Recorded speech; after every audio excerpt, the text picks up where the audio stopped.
Let's talk real quick about something most people overlook: your online presence. Whether you're a recruiter, a sales pro, or a business leader, the way you show up on social media matters, not just for clicks or likes, but for credibility.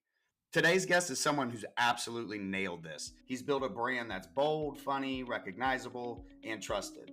And he's used it to open doors, build relationships, and grow his business without ever sounding like a pushy salesperson. So if you've ever wondered how to stand out in a crowded staffing world, this one's for you. Welcome to Staffing Made Simple, a podcast series powered by Simple VMS. Hey everyone, welcome back to another episode of Staffing Made Simple, the show where we make the world of staffing a little less corporate, a lot more real, and give you some insights and strategies that are actionable. I'm Casey, joined by my partner in crime, Rob Geis, Senior Vice President at Simple VMS. And today's episode we've been excited about for a while. We've got a guy who's not just built a staffing brand, but he is the brand. The man, the myth, the staffing shark. Mr. Richard Rosner is in the building. If you've ever been anywhere near LinkedIn or you're in the staffing industry, you've probably seen his energy, his humor, his positivity show up in your feed. He hosts his own podcast, The Staffing Shark, crushes it in recruiting. He's building a personal brand that actually drives business. And today we're talking about how he did it and how you can too. What's going on, Richard? Glad to be here, man. I'm excited and I can't wait to deep dive into this. So, Richard, we know each other well. We get to spend time with each other at different conferences. So it's actually weird for me to call you Richard. I just call you Shark. That's just the brand that you built. But can you tell us how the Staffing Shark came to life? Oh, yeah. How long do you have? Okay, so about five years ago, you know what? I decided I want to build a brand for myself. I was going to conferences, people was getting to know me, and I'm like, I just want something cool. So I'm sitting, can't lie about this. I was at Myrtle Beach. I'm sitting there and I'm thinking, first one that came to my mind was Riptide Recruiter. I'm thinking, nah. So I drank a couple Land Sharks sitting on the beach there. And after a couple beers, which I don't drink much, I seen a white cap and I'm thinking to myself, is that a shark? And I said, Staffing Shark. There we go. I love the beach, bring a beach vibe. And then I decided to flip it and said, you know what? I'll bring a Kenny Chesney vibe, Jimmy Buffett vibe, and wear flip-flops, jeans, shark necklace, and bring that beach attitude to the hiring industry. You've got merchandise, you've got the Staffing Shark logo, but I think more than anything, you've built trust because people know who you are. They know you're the Staffing Shark. You've built that online identity. How long did it take for the brand to take off from inception to you really seeing some real results? Well, you know what's funny is actually the first 5 months of being the shark, everybody was like at the conferences, were like, hold on, he has jeans on, no sport jacket, what's going on? And then before you know it, it just took off. I would say 6 months. I spoke the following year, probably to 11 conferences, and I'd never reached out to them. They was just like that shark mania. They're like, can you do social media? Can you do social media? So it kind of took off like that. And they all knew me for the last 8 years, how much energy I had. But with this brand and this name, and as you know, everybody calls me the shark. Nobody calls me my real name anymore. I go and I break bread with people at conferences like, what is your last name? I just call you the shark. So at that point, I was like, okay, we're on point. So I would say about 6 months. And since then, I have fun with it. And I think that's the biggest thing, Rob, that we're going to talk about today in Casey is you have to have fun in what you do. I live my brand, and staffing and recruiting is a lifestyle. And when you treat it that way, things will come to you big time. Well, for me, Richard, the thing about you is you're authentic. You're just you. And it's not some fake persona that you put on. And we talk about that together quite a bit, how just being yourself gets you a long way in the sales process. When people look you up and they find you online and then they actually talk to you, they realize this guy's a real person. So tell us a little bit about your authenticity and how that works for you. I talk about it all the time. My brand is me 24/7. I love life. I want to make everybody shine. That's my big slogan. I say, you know what, if I can make everybody shine, that's great. So I think anywhere I go, I just want to bring that positive energy. It's for sales appointments. I mean, it's for anything. It's that big influencer brand that I'm doing right now to helping companies grow. Yeah, when you talk about building an online presence and having a brand, people think of that as, oh, I don't have a personal brand. That's for influencers. But I think anybody can go online and build a brand. What does that mean to you, building a personal brand, and how can people start that? Okay, so here's what I think sometimes the people, they misfire on what they do. A personal brand is having other people build that brand for you. The community builds my brand. I didn't build my brand at all. I just put it out there, it was me. And guess what? It took off from there. So I think the biggest thing is don't follow anybody else. Just build what you like and your hobbies and your fun. As you see on LinkedIn now, people's putting stuff up, pictures of their dogs or baseball, their kids. Build what you like and people will come to that. Yeah, one of my best posts this year is me in a Bucky's onesie. I mean, who There would've you thought? go. See that? So, I know you post on all the different social media platforms and you're big on that, right? Like spreading it out. Don't just put all your eggs in one basket. You're really heavy on LinkedIn, but what's your approach on some of the other ones on Instagram, TikTok, when it comes to brand building? What I tell everybody, and I joke about this, I don't know if I can say this or not, but if you're only on LinkedIn, you're losing out. You have to have about 3 or 4. I'm on 9 of them because I'm hyperactive. I can bounce back and forth, and I use definitely a lot of AI for all that stuff. But right now, Instagram stories is booming. I like Facebook groups for businesses. You tap into that. You like some of their comments. I think one of the big ones now is Blue Sky. Nobody's on Blue Sky right now. So if you guys get out there, Blue Sky's been around probably for a year. It opened up to the public about 6 months ago. And you guys will love this. If you type in staffing on Blue Sky, I pop up everywhere. There's only about 20 of us on there for staffing and recruiting. So it's all you. And I grow 5,000 followers in like 2 months. And it's not even about the followers and likes anymore. It's about the conversations, guys. Seriously, I say this all the time. It's great to have a comment, but I want that DM. I want that direct message so they can reach out to me. And we can have that campfire chat and that, I call it the beer chat, the coffee chat. That's what I'm looking for. Yeah, and I think building your brand just makes those reach outs a little bit warmer, right? Because you've built a little bit of trust, you've built some credibility. What would you say when it comes to social selling and selling online? What's your method of reaching out to people? When you connect with somebody on LinkedIn, do you follow them, like their posts, comment on them before you go in for a meeting ask, or what's your approach there? Okay, so here we go. So social selling is the big buzzword these days, which I did it like 5 years ago. So I have another word, improv selling. Got to be comical. You got to have valuetainment. I always say that, value with entertainment, that humor. So I realized, I was like, dude, I am doing improv selling, really not social selling. Social selling is the big hub. But if you're an improv, you're engaging your audience because they want to hear your jokes and stuff like that. And then you pivot. So if I could say anything, improv selling is the way to go. It's a great terminology everybody can use these days. But I think social selling is about being in a community. Something else, I'm big in the NIL now. I sponsor an athlete here in WVU. I sponsor a musician too. So can you imagine that? Every time that person plays, my exposure's out there. So that's part of the social selling, is bringing your community and let them sell for you. Yeah, Richard, for you and for everyone, really, social selling is so much more than just showing up to pitch. And the best salespeople I know personally, sales is literally their lifestyle. But I think when you make it your lifestyle like that, you do all those little things beforehand, like post on social media, and people start to see you out there. You become more trusted, and you're part of your community. Can you talk a little bit about that? So the community is a big thing for me. When I came to West Virginia here, I actually helped out a staffing firm. And in 1 year, I'll just say it, 38 clients in 1 year, I landed for them, 37 on the phone. So it was that coffee chat, beer chat. I think the biggest thing with me is when I go in, I'm not selling you anything. I'm doing a discovery call. I want to discover who you are and who I am. And then you know what? And then I go into the hype. I call it, and I'm going to laugh about this, but it's all about the FOMO. No bragging. It's about swag. And I think when you have that, then you go to the purchase stage, and then you go to the next one would be the community stage. That's your sales process right there. So I think the big thing in the community is I put coasters everywhere. I drink Landshark beer. I joke about it. I even have QR codes on the back of my shirts when I go to the gym at Planet Fitness. Scan the shark if you want to get hired. So I'm a walking billboard 24/7. And I think that's what we have to be, even on the social media platforms like Facebook. Anybody that gets hired by me is usually my Facebook friend. And if I could tell you anything, Rob, the quickest thing and the best thing that I ever done, and I say this over and over, everybody hears this, is the Shark Shake. Anybody that gets hired by me, client or candidate, I take a picture with them. They share it on their social platform. Before you know it, I have this funnel of candidates and clients coming to me. So I don't have to worry about the chase anymore. They're chasing me down. And they're like, I want to work with you because they know I'm genuine and I'm going to call them back. I love that you wear a QR code to the gym, and I might have. You know it, brother. And people are scanning it because they're curious where it takes them. I think one of the things about social selling is video. If we can even elaborate about that real quick, is video has been around for, I wouldn't say 5 or 6 years. TikTok has changed the way LinkedIn is now. LinkedIn has brand links now where you can actually put your company out there, and like a Gary Vee, it's coming out in the next month where he's going to be having big presentations and stuff like that. And you could put your company right in front of that before he talks. As you can see right now, LinkedIn is all video. Video is getting 80% more than just a post. Blogs are boring. Nobody reads anymore. And you guys probably agree with that. Nobody reads.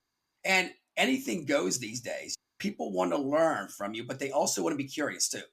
And I'll say this real quick, guys, is when I was at the Staffing Sales Conference, they kind of like had a little roast with me and they're like, Shark, what do you actually do? Do you find people? Do you help companies out? Are you a podcaster? And that's that curiosity that I want to keep forever. I help everybody out is what I say in the staffing industry. So that curiosity of what he actually does, I want to keep that going because that's why people keeps coming in to look at my stuff and they're curious of what I do. And once they get in, the rest is history. It's funny because I see you on LinkedIn and I see you're not just throwing stuff at the wall, you're engaging. And you actually make me engage with LinkedIn posts more because you're so active on social media and I want to be part of it. So I'll click, I'll comment, which is really helping my brand and you don't even realize it. So I wanted to give you that little kind of credit. Hey, anything I can do for you, man. I know, brother. But you make people feel seen and you make them want to engage. And I love that. Talk to us a little bit about that if you don't mind. I think the one thing that we have to say, it's not about us. It's not about me. It's about them. And I think that's the big thing is, and I say this slogan all the time, I'm here to make everybody shine. So you want to bring your community together. And I got to tell you, Rob and Casey, you don't have to start your own group. Everybody has a group. I'm going to tell you a little story real quick. You'll love this. So I'm flying to Vegas last week for that conference. I'm at the Charlotte airport. Give a plug out. I love Charlotte. That's my airport. Eat my Bojangles, sit in my rocking chair. I take a picture in my favorite rocking chair, plane behind me. I tag Charlotte airport on it. Guess what? It's on Instagram, Facebook. They liked it. They shared it on their platform. There you go. 345,000 people they have. Seeing that, I had 7 contacts to me just about, hey, would you want to be on my podcast or something else? Quick. It was a quick picture while most people are like chasing stuff on LinkedIn. All I did was have fun with it and sit in a rocking chair and see how I drummed up business that way or a buzz.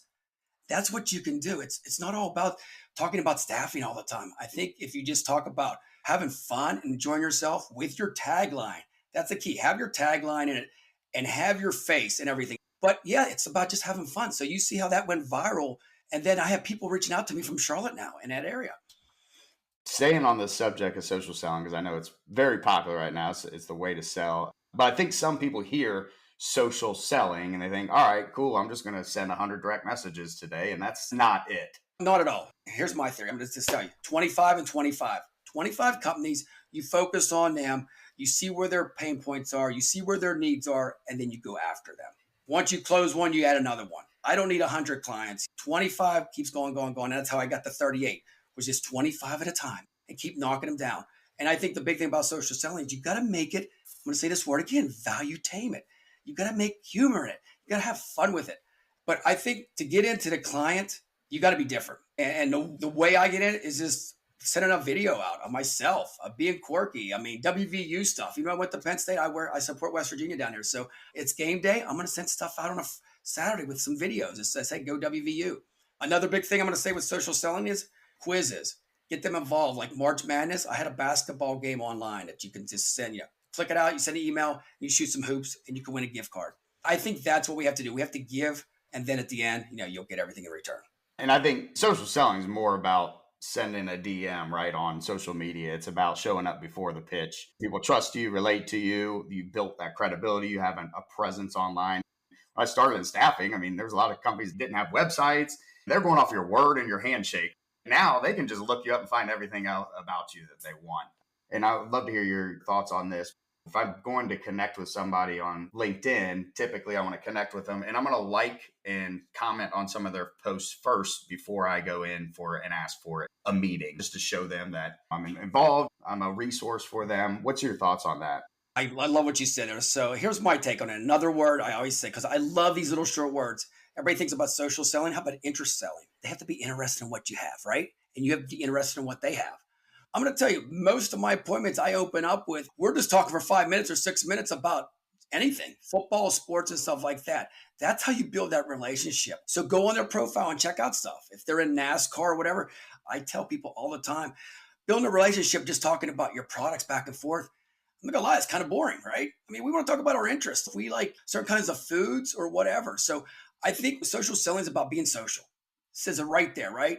So find an interest that they have, you have in common, connect. And after you connect, then you go to the next level. Hey, maybe we can do business together. But that could be in a third or fourth email or phone call. You don't have to rush off the bat.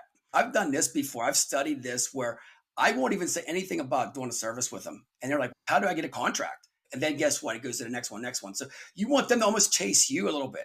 Is that kind of wild? People don't think that way. We always chase to sell. How about have the seller chase us? That's crazy. Yeah, that's something most salespeople probably never think about. No, not at all. All people want to do is to sit down and talk to you. And I think that's where we have that disconnect, guys. You know what I mean? With the clients, we're scared for them to say no. You know how many times I've got my door shut on me and it's like, Shark, I'm not working with you ever. And then 6 months later, it's your turn. Time for you to shine. I always say you never lose an opportunity. You never get rejected. You just get redirected to the next level. Love it. It's just keep hearing no's until you say yes. Richard, you've built humor into the staffing brand, and it shows people that you're real. What advice do you have to incorporate humor into your brand? Is there too much? Is it a balance? Can you talk about that and how humor is part of your brand and your storytelling? I think I call you back to improv selling. You got to read the room. You got to read the room and see what it's like. If you got a room and it's real quiet, you're in a boardroom and you're trying to close a deal and it's quiet, you got to light it up. I think the big thing is the 3 L's. You got to listen, learn, and lead. Them are the 3 I always say. You listen first, you learn from them, and then you lead. And if you can do that, you could just rock this out. And I'll tell you a story real quick. This is a great one. So when people call me, these are like from a welder to a CEO, guys, and they're like, Shark, you got another bite. They never even talked to me before, and they're saying Shark in the voicemail because people watch my social media.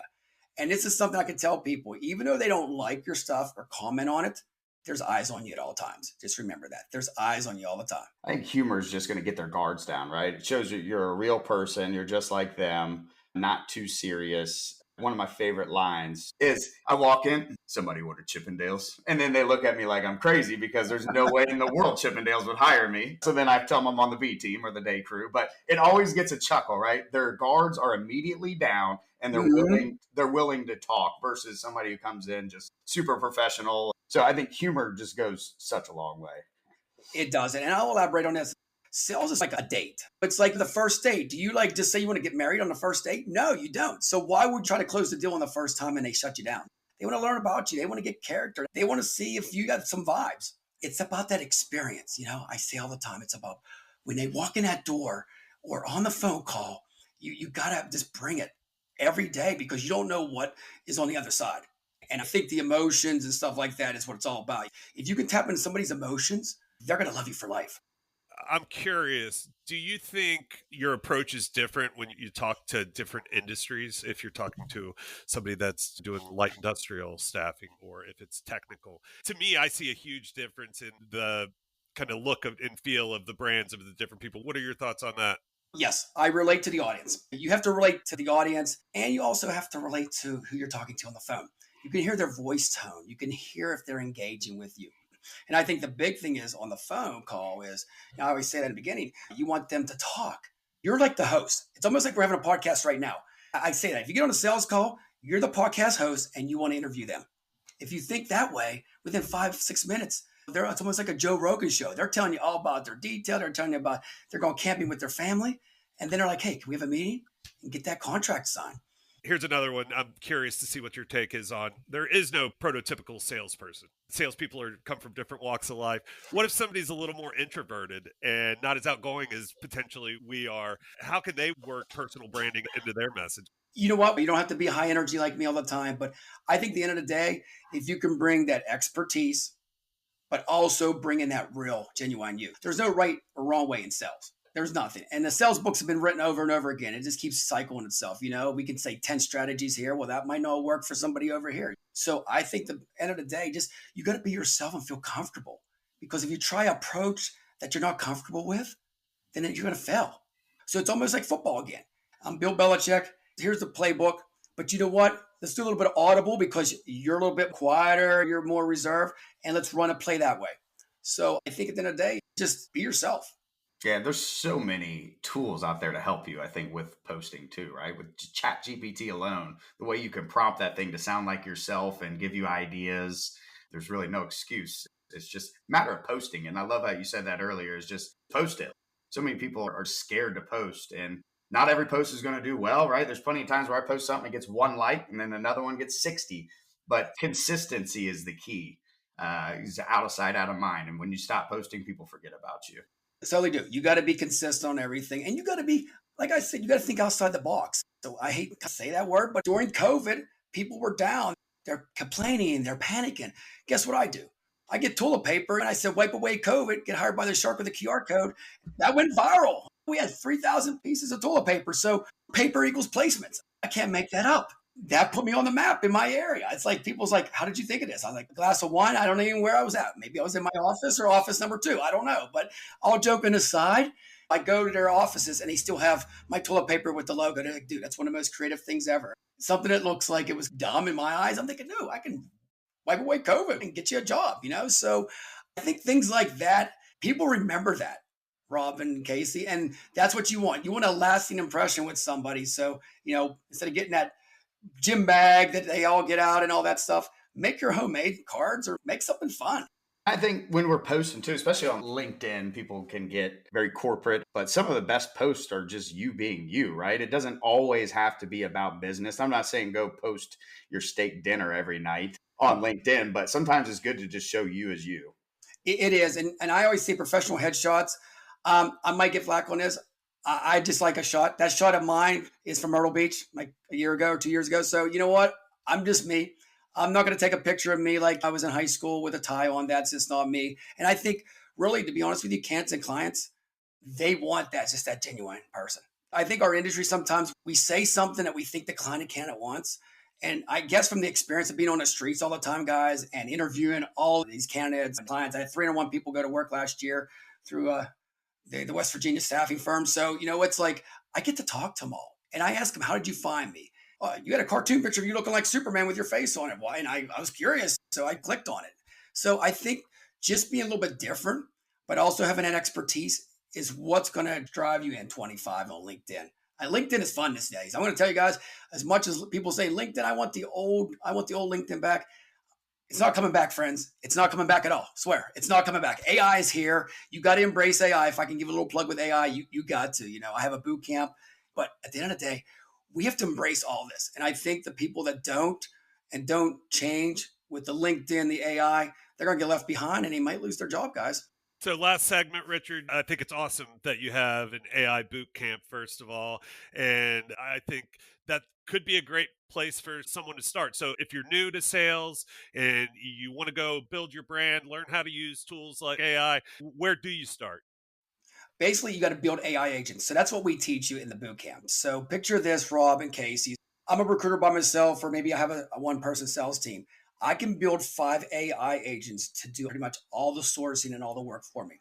All I do is add the human connection. Is that wild? I mean, that's where we're at now. I mean, there's AI avatars out there now. So I'm going to tell you guys, this might not even be my voice. This might be somebody else. It might be an avatar, I'm just typing in. But it's coming to that point now where you won't even know who the real person is or who the fake one is. We're at that point now where it's coming, and AI is going to help recruiting out. You're not going to lose your job if you learn it, you're not going to lose your job. But it's going to help that part of sourcing.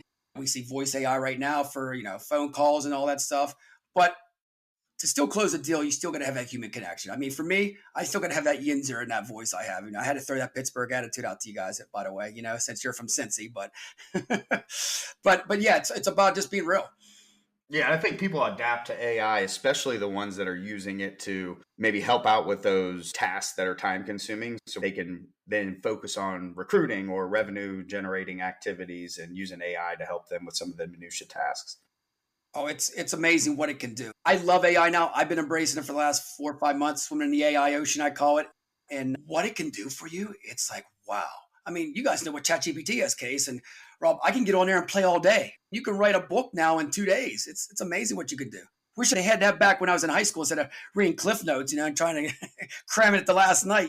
Hey, I want to bring it back real quick for the newbies because I think it is important. Every day people are graduating from college, moving into sales. They think they want to be in sales. And I think a lot of people really don't know what sales even is. If somebody told them they had a good smile and a good personality, and they tell them to go be a salesperson. But regarding that, is there something that you wish you had known at the beginning before you started your brand about social selling, brand building, all the stuff we've spoken about already? I'm going to say it like this. I wish I'd have built my brand earlier. I worked for 3 staffing firms before I built my brand, and I kind of was boxed in. I had to do what they told me to do. So that's why the shark never came up here. I had to follow the rules. And now it's pretty much I can follow my rules. So I think anybody, even if you're working for a company or anything like that, and you're in sales in the beginning, you go into a client, not expecting to get the sale.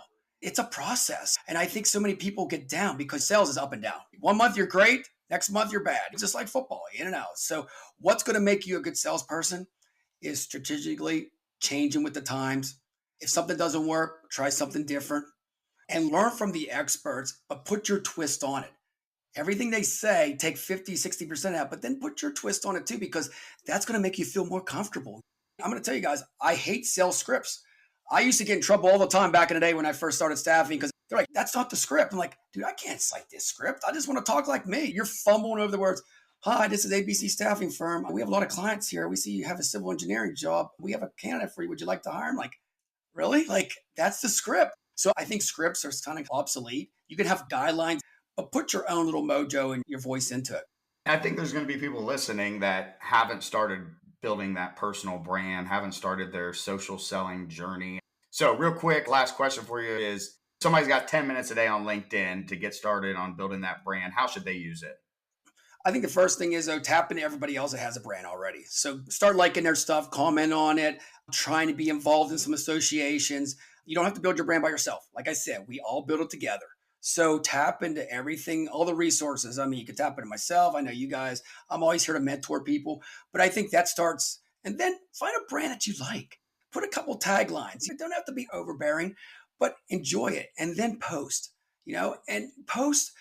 I say in the beginning, the first month, just post stuff that's related to what you do, and then you learn from that, because you guys have been doing this for a while now. It doesn't happen overnight. You just don't build a brand and click your finger. You're not Chick-fil-A. You're not Nike or Apple. For people to know what you do, it takes time, but that time is well worth it. And I think just keep grinding, but have fun during the journey. There's so much you can do with this. And with the platforms now, guys, it is so easy. I'm going to tell you, back when I first started in 2014, we didn't have the platform advantage like we do now. Like, you could be a guru almost on everything because everything's right there. You got ChatGPT to help you. You got the platforms to help you. They're free. You could put yourself as a cartoon character, a real person, video. Everything is there for you to be successful, but take it in bits and pieces, because there's a lot coming at you at one time, guys. You know that. If you're in sales, you're like, should I go on this platform, this platform? Pick 3 platforms. LinkedIn is one. Pick 2 other ones and enjoy the ride the first 90 days and see where it takes you. Richard, man, thanks. That was a ton of fun. That time really did fly by, and everything you would expect from the Staffing Shark himself, guys. Richard, how can people get a hold of you? Where can they look you up? If you want to go ahead and plug yourself here. Alrighty, they can look me up at Staffing Shark or Richard Ross, or just Google it. You'll see me every podcast. Anybody's welcome to join one of my podcasts. They're welcome to join anything. And if you just want to have a talk or a chat, DM me. I'm always here. I'll talk to you at 10 o'clock at night, And like I said, we are in this together. So let's go out there and let's rock it in 25. Make sure you go check out the Staffing Shark and his podcast, an awesome podcast. Make sure you go give him a follow. And keep an eye out, as Rob and I will also be on the Staffing Sharks podcast here soon, talking everything VMS and growth. And shout out to everyone listening. If you take anything away from today, it's this. You already have a brand. You just have to start showing people who you are. And we'll catch you on the next episode of Staffing Made Simple. If you enjoyed today's episode, make sure you subscribe. Please leave us a 5-star review. It would really help. And we'll see you next time. This has been an episode of Staffing Made Simple, powered by Simple VMS, the vendor-friendly VMS.